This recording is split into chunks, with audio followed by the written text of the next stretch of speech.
ভর্তা যদি হয় এত মজার তাহলে কিন্তু গরম গরম ভাত 2 থেকে 3 প্লেট খাওয়া কোনো ব্যাপারই না, পোলাও মাংস খাওয়া ভুলে যাবেন। এখানে প্যানে দিয়েছি সরিষার তেল, পেঁয়াজ কুচি আর রসুন। পেঁয়াজ যা দিয়েছি রসুন তার অর্ধেকটা দিয়েছি, হালকা ভেজে নিব। দিয়ে দিচ্ছি কাঁচা পাকা মরিচ। গলদা চিংড়ি নিয়েছি, খুব সুন্দর করে খোসা মাথা পিঠের রগ এগুলো ফেলে দিয়ে খুব সুন্দর করে ধুয়ে সেটা দিলাম 5 থেকে 6টা, সাথে হলুদ গুঁড়া আর অল্প করে লবণ। এখন আমি খুব সুন্দর করে সব কিছু ভেজে নিব।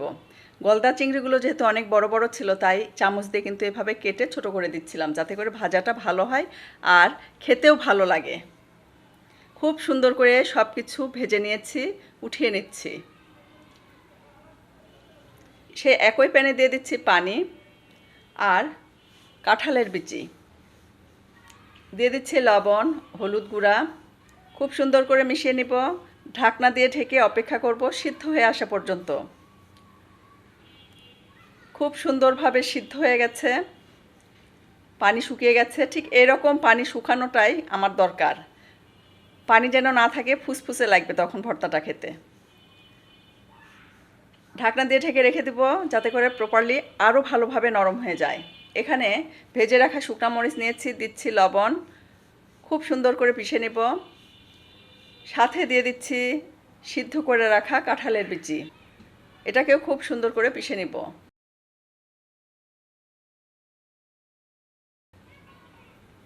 দিয়ে দিচ্ছি ভেজে রাখা পেঁয়াজ রসুন চিংড়ি মাছ।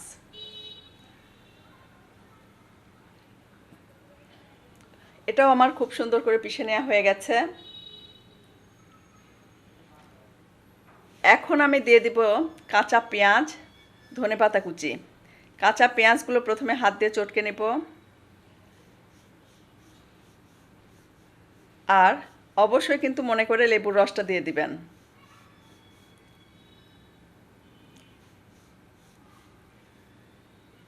আর সরিষার তেলের পরিমাণটা একটু বেশিই দিব। যে কোনো ভর্তায় সরিষার তেলের পরিমাণটা বেশি হলে আমার কাছে খেতে ভালো লাগে। যারা কম পছন্দ করেন কম দিবেন, আমার কাছে ভালো লাগে তাই একটু বেশি করে দিচ্ছি। লবণ কম মনে হচ্ছিল তাই লবণটা দিলাম। খুব সুন্দর করে মাখিয়ে নিলেই অসম্ভব অসম্ভব মজার ভর্তা রেডি হয়ে গেছে। যেহেতু ভিডিওটা রাত 9:30টার দিকে প্রায় 10টার দিকে করছিলাম তাই ভাত খেতে পারলাম না, এটা একটা দুঃখের বিষয়, আফসোসেরও বিষয় যে এত মজার ভর্তা কিন্তু ভাতটা খেতে পারলাম না। নর্মালি আমি ভাত সন্ধ্যা 7টা 7:30টার ভেতরই খেয়ে নেই রাতের খাবারটা। তাই যাই হোক, আপনারা মিস করবেন না, যেহেতু বাজারে এখন অ্যাভেলেবেল কাঁঠাল পাওয়া যাচ্ছে। আর কাঁঠালের বিচি দিয়ে এরকম চিংড়ি মাছের ভর্তা, ঝাল ঝাল ভর্তা, কি বলবো, অসম্ভব মজার। অবশ্যই ট্রাই করবেন আর আমাকে ফিডব্যাক জানাবেন। কারা কারা এই ভর্তা পছন্দ করেন, চিংড়ি মাছ দিয়ে কাঁঠালের বিচি ভর্তা, অবশ্যই কিন্তু কমেন্ট করে জানাবেন।